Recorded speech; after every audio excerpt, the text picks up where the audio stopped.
Hi there! Elliot here from the 2P Project, bringing you another video of gaming goodness. It's recently come to my attention that I have yet to do a proper video game review. So, in an effort to fix that problem, this will be the definitive, fantastic video game review of a video game that's been reviewed so many times that I probably don't need to do this review, but will anyway. Anyway. Before we get too far, let me first explain something. I'm gonna post a link here. Oh, I got two fingers. Oh my god. Okay, here I'm gonna post a video because this is where I usually put the links, and that's how you're gonna be able to find it. And all I need you guys to do is give this little video link a click and check the video, and then come back. The video itself was released by Stealth Gamer BR sometime in September 2016, and it's amazing.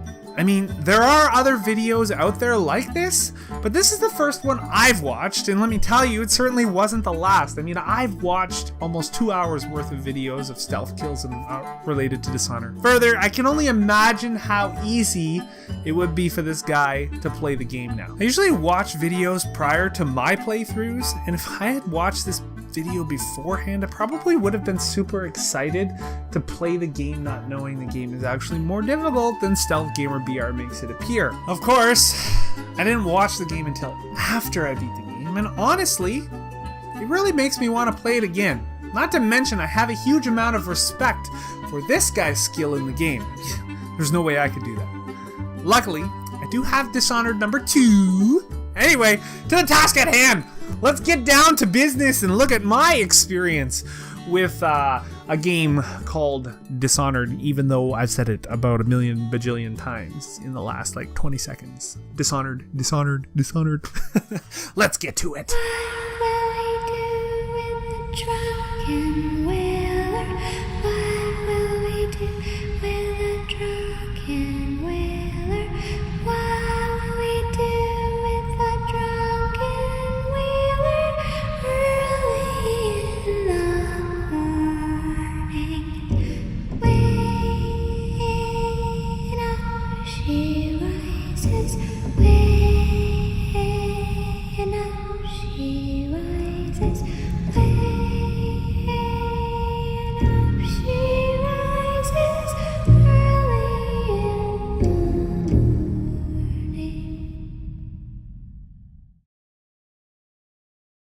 Yeah, so I'm not going to bore you with details about the plot because I don't really need to talk about that since a bajillion other reviews do that. If you want that, go find another review. Instead, what I'm going to cover is my overall experience with the game and how it drove me to complete and utter madness. I'm not very good at stealth games. If any of you have watched my Metal Gear Solid streams, you know for a fact that I can't play stealthy. Dishonored is one of those games that require a bit of patience as you navigate the levels. The levels themselves are huge, complex, and can be annoying if you don't know how to play properly or forget you have all these skills in your arsenal like I did. I didn't know this at first, and to be honest, I didn't really care. Once I figured out how to properly use my skills and level up, I still couldn't navigate these crazy huge levels. It's an open world, but really more linear in that you can't really go anywhere outside of your mission parameters, which really isn't a bad thing. I like being able to choose my own adventure. With that being said, herein lies my problem. Every path I took, I ended up alerting guards and then having to fight for my life or run for cover. Don't even get me started on those big light electric zapper things that explode bodies. I can't even count the number of times I stepped into the zone of zappage. Clearly it's no fault of Arcane or Bethesda, but more of my own ability to grasp simple concepts. It was this confusion that made it difficult for me to beat the game in a reasonable amount of time. Just when I thought I was done, I had to go and kill someone else who was driving me insane. I'm not angry. In fact, I actually really enjoyed playing through the game, but I don't know. I mean, how long to beat.com has the game clocked at roughly 24 to 25 hours for a leisurely player, whereas it took me like 30 to 35. Right? There was this one level I really got stuck on, and, you know, minor spoils to follow, of course, but it was at the dinner party with those ladies you had to kill.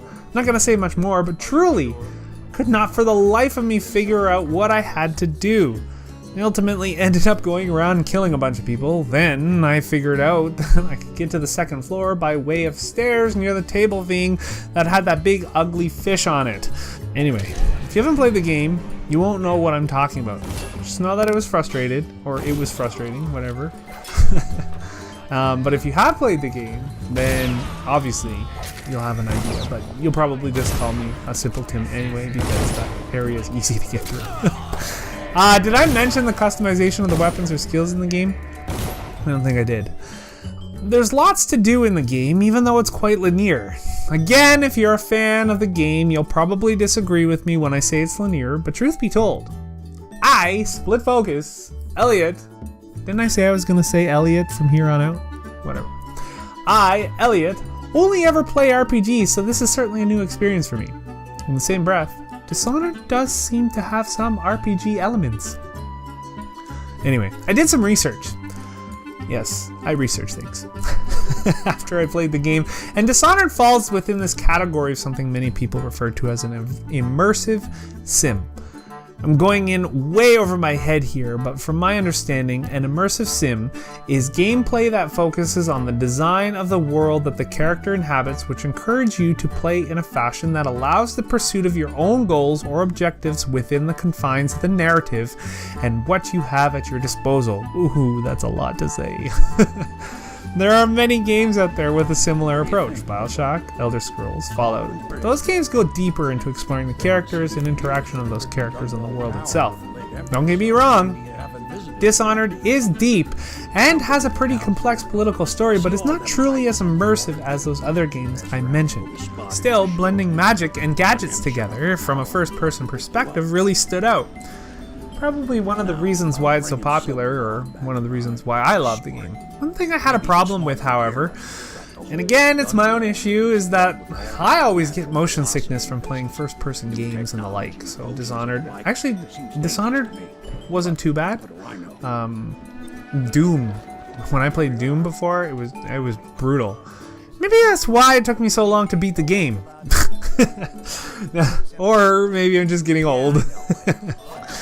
Overall, my experience with the game was fantastic aside from those things I mentioned. You know, the getting sick and not being able to play properly because I suck at stealth games. Yeah. Let's not talk about that anymore. But really, if you haven't played the game yet, I definitely recommend sitting down with it for at least a few hours to see if it's your cup of tea. Maybe poisonous tea. Ooh.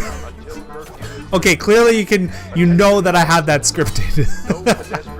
Okay, in all seriousness, give it a good go. Especially with Dishonored 2 making headlines, you definitely want to catch up on the first game. The story in number 2 carries on with Emily, but I'll talk more about that another day after I've actually played Dishonored 2. Oh, and before I go, Dishonored 1 also has a couple DLC that I haven't had a chance to play yet, but I hear they're pretty good. There's a certain character, spoiler, you kill in Dishonored. Yes, I understand that you kill a lot of people in Dishonored, but I still have to put the spoiler tags there. And because it is a feature character in the DLC, oh, I shouldn't have said it, oh my god. So I'm gonna give that a shot when I get a chance, because this character was not fully developed, at least I thought, in the main game. Enjoy that tea. Or not. But definitely play Dishonored. Get over there and get a game. It's on Steam. It's cheap. And oh, play the definitive edition, because I've never played the other one, and the definitive edition is actually really good. So go. Just go. Don't listen to me anymore. 2P out.